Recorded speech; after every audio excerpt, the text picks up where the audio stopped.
की मुख्यमंत्र्यांनी सुद्धा जाहीर केलं, उपमुख्यमंत्र्यांनी सुद्धा जाहीर केलं की आम्ही ताबडतोब 200 कोटी रुपये आपल्याला देतो, परंतु इथलं जे काही काम जे आहे आपण करून घ्या.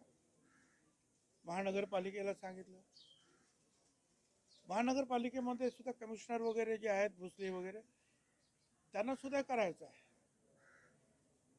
पण पैसे सुद्धा इकडे जे आले 100 कोटी तर माझ्या मते जे आहेत ते आले सुद्धा. पण इथल्या अधिकाऱ्यांनी जे आहे ते पुढाकार घेऊन लोकांना अप्रोच करणं आणि त्यांची समजूत घालणं हे त्यांचं काम आहे.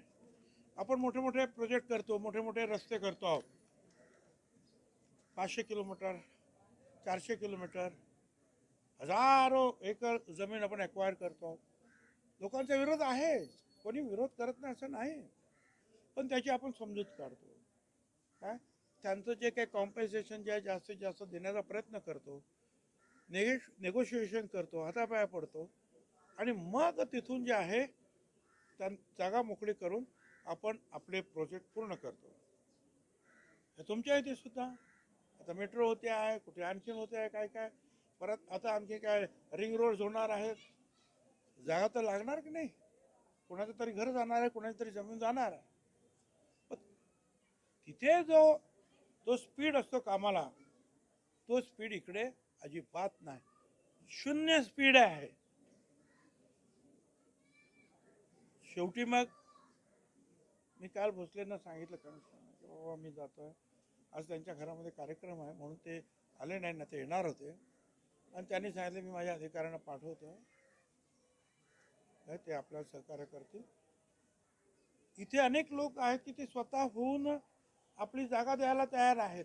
आपणच बघितलं आता काही लोक म्हणतात आम्ही प्रयत्न करतो, अरे आमची जागा घ्या, पण अधिकारी सांगतात किती पैसे द्यायचे आम्हाला अजून माहीत नाही, अजून हे पूर्ण नाही झालं, अजून ते फक्त टोलवा टोलवी चालू आहे. आणि शेवटी मला सांगावं लागलं की मी फारसं जे काय उपोषण वगैरे काय करत बसत नाही, लढवय्या माझी वृत्ती आहे. पण शेवटी मी सुद्धा एवढा आता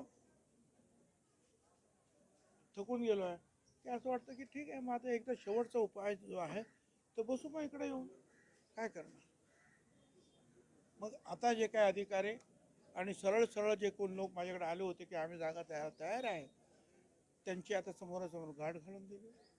ते आता मंडळी उद्या 3 वाजता महानगरपालिकेत जातील कागदपत्र घेऊन आणि त्यांच्या ज्या ॲक्विजिशन प्रोसेस जे आहे ते पुढे सुरू होईल. म्हणजे मला असं वाटतं की परमेश्वर महात्मा फुल्यांच्या भाषेमध्ये नियती त्या सगळ्यांना सुबुद्धी देव, तो निर्मिक सगळ्यांना सुबुद्धी देव आणि हे काम व्हावं, एक चांगलं स्वरूप बसण्या उठण्याचं लोकांना येण्याचं प्राप्त व्हावं, यासाठी आम्ही प्रयत्न करतो आहोत. त्याला यश लावावं अशी अपेक्षा करतो. प्रत्येक काम करण्यासाठी आंदोलनच करावं लागते काल, कारण आज वेळ झाली की 700 मीटरच्या रस्त्यासाठी जिल्हाधिकारी कार्यालयासमोर बसल्या. आता तुम्ही इथं अधिकाऱ्यांच्या काम करायला पाठीमागं अधिकारी लक्ष देत नाहीत असं होतंय.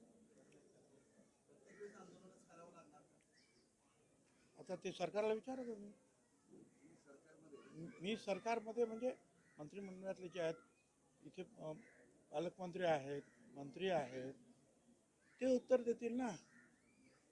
शेवटी मी सरकारमध्ये म्हणजे सरकारी पक्ष जे आहेत, एक पक्ष त्या